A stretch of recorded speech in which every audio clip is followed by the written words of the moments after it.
I wasn't supposed to look him in the eye. That's what they told me on my first day at Aurelius, the kind of restaurant where a single plate costs more than my rent, where silence hangs thick as velvet curtains, and where Edward Blackwell sits every Friday night like a king surveying his crumbling kingdom. They warned me about him during training. Don't stare.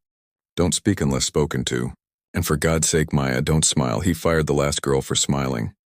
I remember nodding, swallowing hard, thinking I understood. But I didn't. Not until I saw him. He walks in at exactly 8 o'clock and the entire room shifts.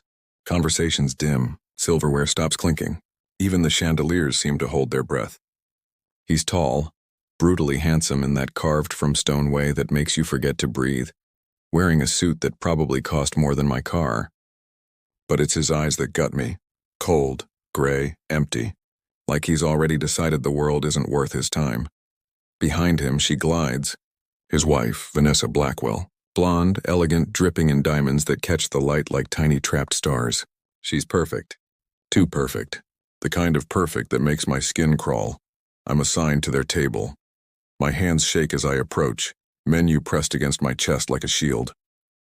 Good evening, Mr. Blackwell, Mrs. Blackwell. My voice comes out steadier than I feel. He doesn't look up, doesn't acknowledge I exist, but she does. Vanessa's eyes rake over me, slow, assessing, dismissive, and her red lips curl into something that might be a smile if it held any warmth. Water, Edward says. His voice is deep, textured like expensive bourbon. Still, no ice. Of course. I turn to leave, but something makes me pause. Call it instinct. Call it stupidity. I glance back, and that's when I see it. Vanessa's hand sliding across the white tablecloth, fingers curling around her phone. She types something quickly, then smiles. Not at her husband. At the screen. Edward stares out the window, jaw tight, completely unaware. And I realize everyone in this room fears the wrong person.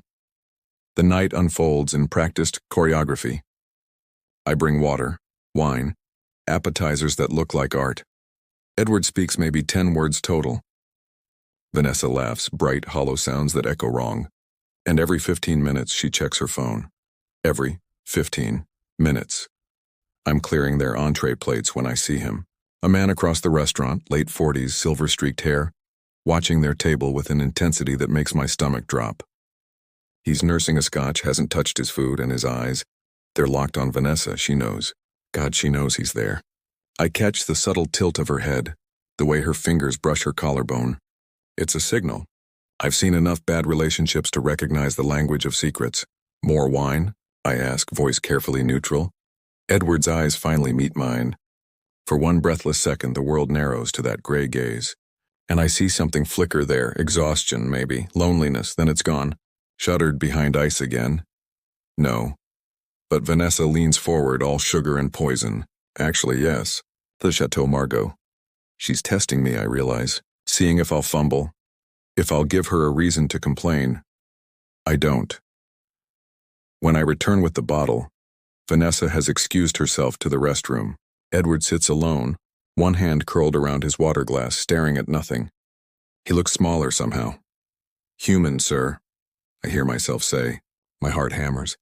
Are you all right? His head turns slowly. Those eyes find mine again, and this time they focus. Really focus. He studies my face like he's trying to solve an equation, and I feel stripped bare under that gaze, seen in a way I haven't been in months of working here. Why do you ask? Each word is measured, careful, because your wife is cheating on you. Because everyone here treats you like a monster. But I see the way you sit alone in a room full of people, and it breaks something in me. Because I'm not afraid of you. You seem tired, I say instead. Something shifts in his expression. Not a smile, but close, observant. Vanessa returns in a cloud of expensive perfume, and the moment shatters. She slides into her seat, eyes narrowed. Is there a problem? No problem, Mrs. Blackwell. I step back, professional smile in place. But as I walk away, I feel Edward's gaze follow me, and I know I've just crossed a line I can't uncross. He comes back alone on Tuesday. I'm wiping down tables in the empty dining room when the hostess appears, face pale. Maya, table 7, now, my pulse spikes. Table 7 is his table, our table. And Edward Blackwell doesn't come on Tuesdays. He comes on Fridays with his wife, like clockwork. But there he sits. alone, immaculate in navy instead of black, reading something on his phone with an expression that could freeze oceans. I smooth my apron, force my breathing steady, and approach. "Mr. Blackwell, welcome back. Sit." The word stops me cold. "I'm sorry?" "Sit down." He gestures to the chair across from him. Not a request. A command. My brain screams at me to refuse, to cite policy, to run. But my body obeys, sliding into the seat like it's always belonged there. Up close, he's devastating. Sharp cheekbones, a jaw that could cut glass, and those eyes. Less ice today. More storm cloud gray swirling with something I can't name. He smells like cedar and something darker, something that makes my skin prickle with awareness. "You noticed something Friday night," he says. No preamble. No small talk, my throat goes dry. "I don't know what you mean." "Don't lie to me, Maya." My name in his mouth sounds intimate, forbidden. "You saw her. The way she moved. The way she—" He stops, jaw working. "Tell me what you saw, this is insane. I should leave. Should keep my head down and my mouth shut like every other employee here. But the way he's looking at me like I'm a lifeline in dark water, I can't." "The man at table 12, I whisper. Silver hair, Scotch." She knew he was there. Edward's hands flatten on the table. Long fingers, no wedding ring. I notice that detail like a pulse point. "His name is Marcus Hale, my business partner." The words taste like ash. "And my wife's lover." The confession sits between us, raw and bleeding. "I'm sorry," I breathe. "Are you?" His eyes pierce me. Everyone else would celebrate. They think I'm a tyrant, a monster. Maybe they're right. You're not. The words escape before I can stop them. You're just hurt. Something cracks in his expression. Just for a second. Vulnerability bleeding through, and then his hand moves. Slow. Deliberate. His fingers brush mine on the table. The contact electric shocking, and my entire body ignites. "Why aren't you afraid of me?" His voice drops, intimate as a touch. "Because I see you. Because underneath all that ice, you're just a man who's been betrayed and abandoned, and you're drowning." "Because fear is boring," I say instead, mouth quirking. "And you're not." His thumb traces my knuckles, one stroke, gossamer light. But it rewrites my entire nervous system. Dangerous thing to say to a man like me. Maybe I like danger. The air between us thickens, charged, impossible. His eyes drop to my mouth and I stop breathing. Time suspends. The restaurant disappears. There's only this. His hand on mine, his gaze heavy with want and warning, the space between us shrinking. "Mr. Blackwell." The hostess's voice shatters the moment. "Your car is here." He pulls back like I've burned him, and the loss feels physical. He stands, adjusting his cuffs with sharp, controlled movements, Mr. Untouchable again. But when he looks down at me, there's heat in those gray eyes. "I need your help," he says quietly. "I need proof. Evidence of what they're doing. Will you help me, Maya? This is madness, betrayal, crossing every professional boundary in existence." "Yes," I whisper. He nods once. Then he's gone, and I'm left sitting at table 7, skin still humming from his touch, wondering what the hell I just agreed to. The plan is simple. Friday night I watch. I document. I become Edward's eyes. He doesn't come to the restaurant. Instead, Vanessa arrives with Marcus Hale on her arm, bold as daylight, diamonds glittering against her throat. They're not hiding anymore. Why would they? Edward's away on business, or so they think. I serve them champagne with steady hands and a raging heartbeat. Under my apron, my phone rests against my hip, camera ready. Marcus's hand slides up Vanessa's thigh beneath the table, and she leans in, whispers something that makes him grin like a wolf. "Bathroom," I mouth to my manager, then slip into the hallway. My hands shake as I text Edward. They're here. Together. Very together. 3 dots appear immediately. Then, photograph. Anything. Everything. I return to their table, refilling water glasses, invisible as furniture. Vanessa's phone sits face up beside her plate, screen glowing with a message. "After dinner." Your place. I can't wait to finally be free of him. My heart stops. I angle my phone, snap a photo of the screen just as Marcus leans in and kisses her. Deep, possessive public. Several diners turn away, scandalized. I capture it all. Later, in the alley behind the restaurant, I send Edward the photos. My phone rings 30 seconds later. "Maya." His voice is rough, jagged. "Where are you?" Outside. Service entrance. Stay there. He arrives in 10 minutes, stepping out of a black car that costs more than my existence. He's in shirt sleeves, tie loosened, and he looks wild, undone in a way that makes him more beautiful, more real. He walks straight to me, and I see it in his eyes, devastation, rage, relief. Thank you, he breathes. Then his hands cup my face and the world stops. His touch is careful, reverent, like I'm something precious. His forehead drops to mine, and I feel his breath shudder out. We're not kissing. We're closer than kissing. We're sharing air, sharing space, sharing this moment of raw, impossible intimacy. You didn't have to do this, he whispers against my skin. I know. She's been lying for months. He's been lying.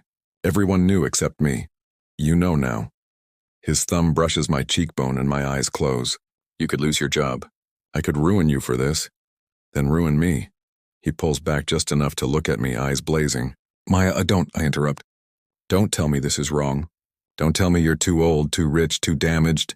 I know what this is. I know what you are. And I'm choosing it anyway. Something breaks in him. I see it happen, see walls crumble, see the man beneath the armor, and then his mouth is on mine. The kiss is nothing like I imagined. It's not gentle. It's desperate, claiming, a drowning man finding oxygen. His hands tangle in my hair and I grip his shirt, pulling him closer, impossibly closer. He tastes like coffee and fury and loneliness. And I kiss him back with everything I have. Every secret feeling, every forbidden thought, every moment I've watched him and wanted this. When we break apart, we're both shaking. Come with me, he says. Tonight. Right now. Let me. A car door slams, voices. Vanessa and Marcus leaving through the front. Edward's entire body goes rigid, but he doesn't let me go. Not yet, I whisper. Not like this. First we end this. Then. I let the promise hang. His eyes search mine, stormy and wild. You're sure? I kiss him again, slower this time, deliberate, a vow. I'm sure, he nods, jaw tight. Friday. I'll handle it Friday. Then he's gone, disappearing into the night, and I'm left in the alley, lips swollen, heart pounding, knowing I just changed everything. Friday night arrives like an execution. Edward requested the private dining room, the one with floor-to-ceiling windows overlooking the city, the one reserved for proposals and anniversaries and moments meant to matter. I set the table with shaking hands, 2 place settings. Not 3. Vanessa arrives first, resplendent in red, diamonds catching light like warnings. Where's Edward? She glances around, suspicious. On his way, Mrs. Blackwell. She settles into her chair, checks her phone, smiles at whatever Marcus sent. She has no idea. No idea that her entire world is about to detonate. Edward enters at exactly 8. But he's not alone. His lawyer follows him in. A sharp woman in gray with a briefcase that might as well be a guillotine. Vanessa's smile freezes. Edward, what? Maya! His voice cuts through the room. You can go.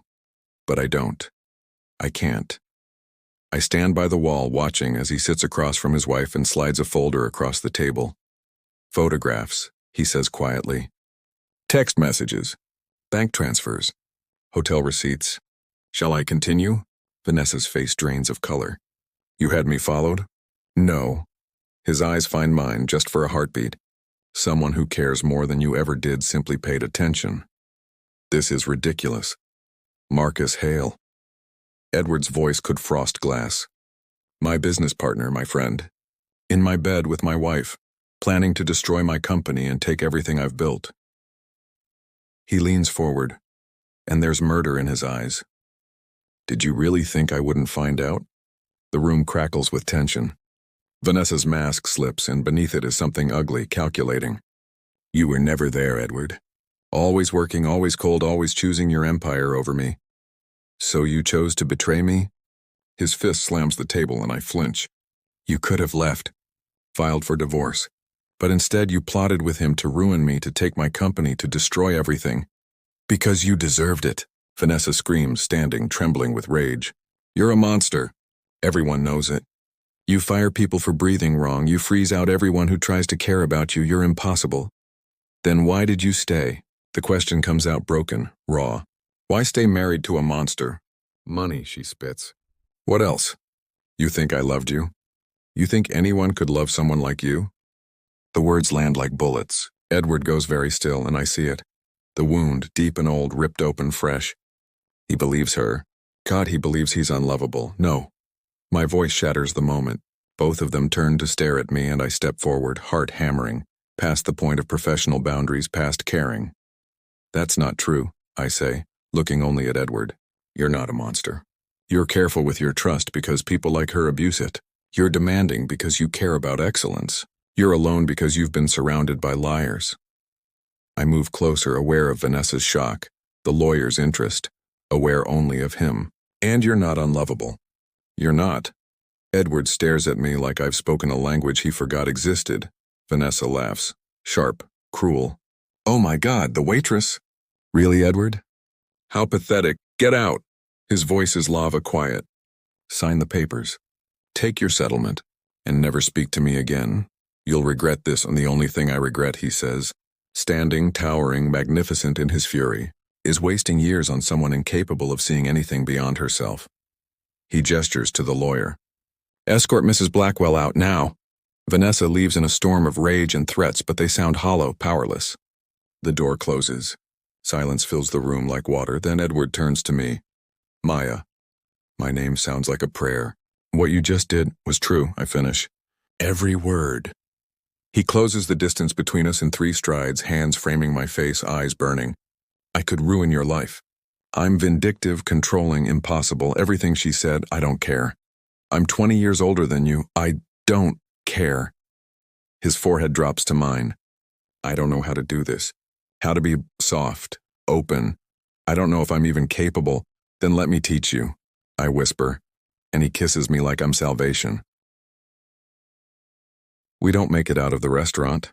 Edward locks the private dining room door, and then his hands are everywhere, tangling in my hair, sliding down my spine, pulling me against him like he's afraid I'll disappear. We stumble backward until I'm pressed against the wall, his body hard and solid against mine, and God, this is everything. Tell me to stop. He breathes against my neck, teeth grazing skin. Tell me this is insane. Don't you dare stop. He groans, a sound that vibrates through me, and kisses me deeper, slow and thorough, like he's memorizing the taste of me. His hands map my body with reverence and hunger, and I arch into him, greedy, wanting more, needing everything. Maya. He pulls back just enough to look at me, eyes molten. You're the only person who sees me, the only one who isn't afraid. Because there's nothing to fear. I cup his jaw, feeling the scratch of stubble. You're just a man, Edward. A brilliant, lonely, beautiful man who's been hurt. And I say it, his voice breaks. Please. I'm falling in love with you. The confession hangs between us, terrifying and true. He goes very still, searching my eyes like he's looking for the lie, the angle, the betrayal. But there isn't one. I don't deserve you, he whispers, probably not. I smile, soft. But you're stuck with me anyway. He kisses me again, and this time it's different. Tender, vulnerable, like he's giving me pieces of himself he's kept locked away. We sink to the floor, expensive suit and cheap uniform, billionaire and waitress, none of it mattering because right now, we're just 2 people finding each other in the dark. Later, hours later, we lie tangled together on the plush carpet, the city glittering outside the windows. His fingers trace patterns on my skin, and I've never felt safer. I'm going to fire Marcus tomorrow, he says quietly. Strip him of his shares. Destroy him professionally. Good. It'll be ugly, public. The press will have a field day. Let them. I prop myself up on my elbow, looking down at him. You're Edward Blackwell. You've survived worse. With you? His hand cups my cheek. Maybe. Definitely. He pulls me down, kissing me slow and deep. I'm not an easy man to love, Maya. I'm possessive, demanding. I'll want you close always. I'll struggle with trust. Edward. I press my finger to his lips. I already know all of that. And I'm choosing you anyway, not despite who you are. Because of it, something in his eyes softens, cracks open. What did I do to deserve you? You let me see you. The real you. That's enough. We stay there until dawn, learning each other, trading secrets and touches and promises. And when the sun rises over the city, painting everything gold, Edward Blackwell, the man everyone feared, the billionaire no one could touch, holds me like I'm the only thing keeping him tethered to earth. You're my weakness now, he murmurs against my hair. Good. I whisper back. Someone has to be. 3 months later, the restaurant is packed when we walk in together, his hand at the small of my back, my head high, ignoring the stares. I don't work here anymore. I'm finishing my business degree, funded by a scholarship from Blackwell Industries, but we still come here to Table 7 every Friday, because this is where it started, where I stopped being invisible, where he stopped being untouchable. The new waitress approaches nervously, and Edward gives her something rare, a genuine smile. Good evening. She nearly drops her notepad. I hide my grin as he orders for us both. He knows exactly what I like now. Every preference memorized, and when she leaves, he leans across the table, eyes warm. Happy? I lace my fingers through his. Deliriously. Good. He brings my hand to his lips. Because you're stuck with me. Maya, for as long as you'll have me. Forever then. His smile. God. His smile could light the entire city. And I realize I didn't just help him expose his wife's betrayal. I helped him find something better, something real. I helped him find us, and that makes me the most powerful person in Edward Blackwell's world. Not because I own him, but because he trusts me with the one thing he never gave anyone else. His heart.